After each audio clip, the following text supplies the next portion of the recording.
Hey guys, welcome back to the code behavior. So hope you are doing great. In today video, we'll see how to create model in Node.js. Today we'll see to create model for user collection. Okay. सो सबसे पहले जैसा कि हमने controller और model दो चीज़ों की बात की है, क्योंकि इसमें एमवीसी पैटर्न में मॉडल व्यू कंट्रोलर तीनों आता है, लेकिन यहाँ पे जो हम Node.js यूज कर रहे हैं एपीआई डेवलपमेंट पर्पज़ के लिए कर रहे हैं.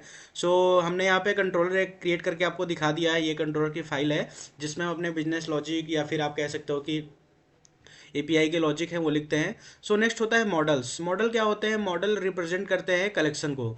कलेक्शन मतलब क्या हो गया? अगर हम माइस्क्यूएल की बात करें तो टेबल, और अगर मोंगोस की बात करें तो कलेक्शन. सो एक मॉडल जो होता है, जैसे अगर यूज़र मॉडल की बात करेंगे तो ये यूज़र कलेक्शन को रिप्रेजेंट करेगा. ठीक है.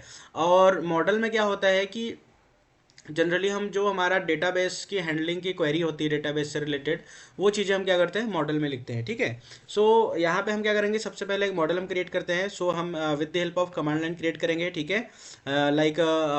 अगर आप बिगिनर हो या फिर एक एडवांस लेवल पे एक्सपीरियंस डेवलपर हो, सो दोनों केस में बेटर है कि जनरली अभी मैं आपको यहाँ पे विंडोज सिस्टम पे वीडियोस बना रहा हूँ, लेकिन आप क्या होगा कि जब भी आप इंडस्ट्री लेवल पे जाओगे, जब भी आप कंपनीज पे जाओगे, तो उस केस में आपको क्या होगा कि ubuntu सिस्टम पे काम करना होगा, और वहाँ पे मोस्टली क्या होता है कि आपको कमांड लाइन वहाँ पे यूज़ करना होता होगा. ठीक है. सो हम चलते हैं यहाँ पे C D S R C model में, C D S R C. ठीक है. फिर सी डी मॉडल्स. ठीक है. इसके अंदर हमें क्या करना है? एक फाइल क्रिएट करनी है, और उस फाइल का नाम हमें क्या रखना है? User model. So let's see user model dot J S. अभी हम ये हमारी फाइल हो गई है. कंट्रोल एस करोगे तो ये फाइल क्रिएट हो गई इनसाइड दी मॉडल. ओके. अब सबसे पहले हमें क्या करना है? यहाँ पे सबसे पहले हमें मॉडल में इंपोर्ट करना है मोंगोज लाइब्रेरी को. मोंगोज होता क्या है वैसे? जनरली अगर आप नोड में माई सिक्वल के साथ काम कर रहे हो तो सिक्वलाइज लाइब्रेरी यूज होती है. अगर आप मोंगोडीबी के साथ काम कर रहे हो तो मोंगोज लाइब्रेरी यूज होती है. सबसे पहले हम उसको यहाँ पे इंपोर्ट करते हैं. कॉन्स्ट मोंगोज रिक्वायर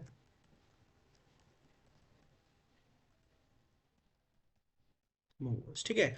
हमने मोंगोज यहाँ पे मोंगोज लाइब्रेरी इंपोर्ट कर ली, और सबसे और एक नेक्स्ट हम काम यहाँ पे क्या करते हैं कि डिस्ट्रक्चर कर लेते हैं किसको? स्कीमा ऑब्जेक्ट को. ठीक है. स्कीमा क्लास कह लो या फिर यहाँ पे जो कि हमें यहाँ पे यूज करना है अभी.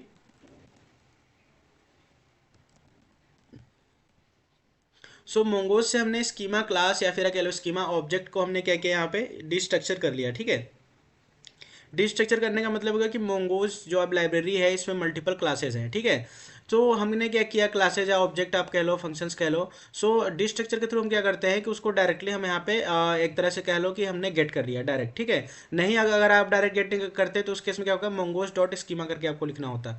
लेकिन अभी क्या हो गया कि हमने 2 लाइन का कोड यहाँ पे लिखा हुआ है. इससे ये हो गया कि थोड़ा सा क्लियर हो गया, कोड थोड़ा सा क्लियर हो गया. ठीक है. हम यहाँ पे अब क्या करेंगे? हमें मॉडल में जनरली डिफाइन, क्योंकि जो हमारा मोंगोडीबी होता है, मोंगोडीबी क्या होता है कि स्कीमा लेस होता है, मतलब कोई स्कीमा डिफाइन नहीं होता है, कोई स्ट्रक्चर नहीं होता मोंगोडीबी में. हम क्या करते हैं कि कुछ चीज़ों से कि आपके डेटाबेस में कोई कुछ भी एंट्री ना कर दे किसी के थ्रू. उससे बचने के लिए, थोड़ा सा सेफ पार्ट खेलने के लिए, ठीक है, हम क्या करते हैं? स्कीमा डिफाइन करते हैं. कहाँ पे? मॉडल में. ठीक है. Let's create the schema.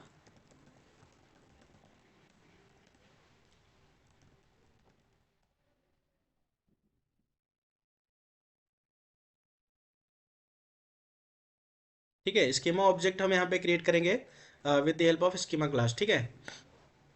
और इसमें हम डिफाइन करेंगे क्या? जो हमारे फील्ड्स हैं. जनरली हम मान लेते हैं कि जो हमारा कलेक्शन है, उसमें हम क्या कर रहे हैं कि 3 फील्ड रख रहे हैं: नेम, ईमेल और पासवर्ड. ओके.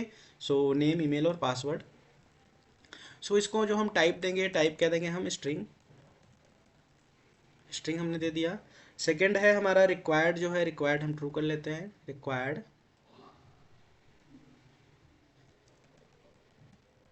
ट्रू. नेक्स्ट है नेम. हमने रख दिया. नेम के बाद हम रखते हैं ईमेल के लिए. आप इसको कॉपी कर सकते हो just to avoid the time consuming. ठीक है. और दूसरा हो गया पासवर्ड. ईमेल यहाँ पे आपने लिख लिया. ईमेल में भी रिक्वायर्ड ट्रू होगा. सॉरी, ट्रू की स्पेलिंग मिस्टेक है यहाँ पे. ट्रू हो गया. एंड ये भी ट्रू हो गया. और यहाँ पे एक चीज़ और हमें करना है, यूनिक को भी ट्रू करना करना है, क्योंकि हम क्या करते हैं, जो हमारा ईमेल है वो यूनिक होना चाहिए, सो यूनिक को हमने ट्रू कर दिया। Okay, and last one is password, type string required क्या हो गया, ट्रू हो गया। ठीक है, सो हमने यहाँ पे क्या किया, जो हमारा स्कीमा होना चाहिए वो हमने यहाँ पे डिफाइन कर दिया for all the fields that we have in user collection. Okay, अब हमें क्या करना है कि स्कीमा हमारा ये डिफाइन हो गया। ओके, स्कीमा डिफाइन किया हमने, उसके बाद हमें लिखना है const user is equal to mongoose dot model. अब हमें क्या करना है, मॉडल क्रिएट करना है। ठीक है, ये मॉडल की फाइल है, मॉडल की फाइल में हम क्या करेंगे, मॉडल क्रिएट करेंगे। तो mongoose डॉट मॉडल की हेल्प से हमने मॉडल क्रिएट करना है।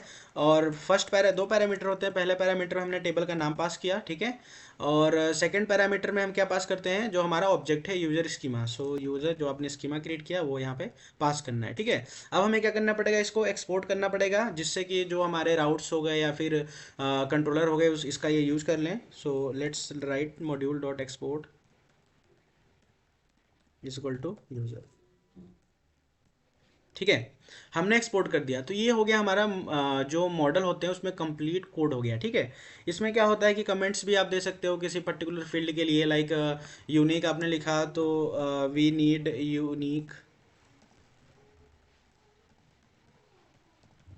Unique emails in collection. ठीक है, सो कमेंट भी आप दे सकते हो अकॉर्डिंग टू, लाइक अगर आप कोई स्टेटस देते हो, कोई मल्टीपल एनम्स देते हो, तो मल्टीपल के लिए आप यहाँ पे कमेंट भी दे सकते हो। सो सबसे पहले हमने क्या किया, मंगोज लाइब्रेरी स्कीमा यहाँ पे हमने डिस्ट्रक्चर किया। ठीक है, मंगोज से, और स्कीमा डिफाइन करके हमने यहाँ पे मॉडल क्रिएट किया और मॉडल को हमने रिटर्न करा दिया। अब इस मॉडल का यूज़ कहाँ पे हमें करना है, यूज़र मॉडल का यूज़र कंट्रोलर में। सो सबसे पहले हमें क्या करना पड़ेगा, इसको इम्पोर्ट करना पड़ेगा। सो इसको हम इम्पोर्ट करते हैं, const user is equal to require.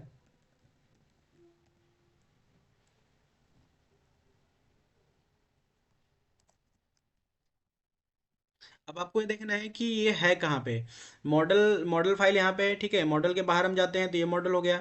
इसके बाहर कहाँ पे जाना है, हमें जस्ट इसके पैरेलल में ही जाना है। ठीक है, सो इसके बाहर हम जाते हैं, ये एक डायरेक्टरी हो गया कि आप मॉडल को पॉइंट कर रहे हो। ठीक है, अब इसके बाद क्या करना है, एक डायरेक्टरी हमें और बाहर जाना है, और यहाँ पे हमें क्या करना है, कंट्रोलर कंट्रोलर्स। ठीक है, अगर आप ऐसे करोगे, यहाँ पे डॉट डॉट लिखा, स्लैश लिखा, तो जो डायरेक्टरीज है वो अपने आप आ जाएंगे यहाँ पे। सो हम मॉडल्स में जाते हैं। ठीक है, सो इससे हम क्या कर रहे हैं, पेरेंट डायरेक्टरी में जा रहे हैं। अगर आप सिंगल लगा रहे हो तो सिंगल में क्या होगा कि आप सेम में हो। ठीक है, सेम में हो मतलब मॉडल्स वाले में ही हो, यहाँ पे सॉरी कंट्रोलर वाले में ही हो, लेकिन हमें जाना है मॉडल को यहाँ पे करना है। ठीक है, सो उस केस में क्या करना पड़ेगा, आपको डबल लगाना पड़ेगा। आप एसआरसी के पैरेलल में चले गए, उसके बाद हमें जाना है मॉडल्स, लेट्स सी मॉडल्स, और मॉडल्स के अंदर हमारे पास क्या है, यूज़र मॉडल, हमने यहाँ पे इसे इंपोर्ट कर लिया। नेक्स्ट वीडियो में हम बात करेंगे कि जो हमने यहाँ पे मॉडल क्रिएट किया है, इस मॉडल की हेल्प से हमें क्या करना होगा कि अभी हमने क्या किया है, यहाँ पे गेट यूज़र नाम का यहाँ पे एक एपीआई बनाया है। ठीक है, सो नेक्स्ट वीडियो में हमें यहाँ पे एक पोस्ट एपीआई बनानी है सबसे पहले। ठीक है, पोस्ट एपीआई जिसकी हेल्प से हम क्या करेंगे कि डेटाबेस में जो हमारा कलेक्शन है, उस कलेक्शन में हम एंट्री करेंगे, और एंट्री करने के बाद जो रिकॉर्ड्स हो जाएंगे, उस रिकॉर्ड को फिर हम क्या करेंगे, दोबारा इस गेट एपीआई में की हेल्प से हम क्या करेंगे, उसे हम गेट करेंगे। Okay guys, so today we are done with the creating model for collection, that is user. So in next video we'll go for the post API, and that will use for insert record into the database. So guys, hope you found this video helpful, and if you have any query or recommendation you can ask in comment box. And if you like the video, please subscribe the channel and turn on notification for more exciting videos. So guys, thank you and see you soon in next video. Bye bye, take care.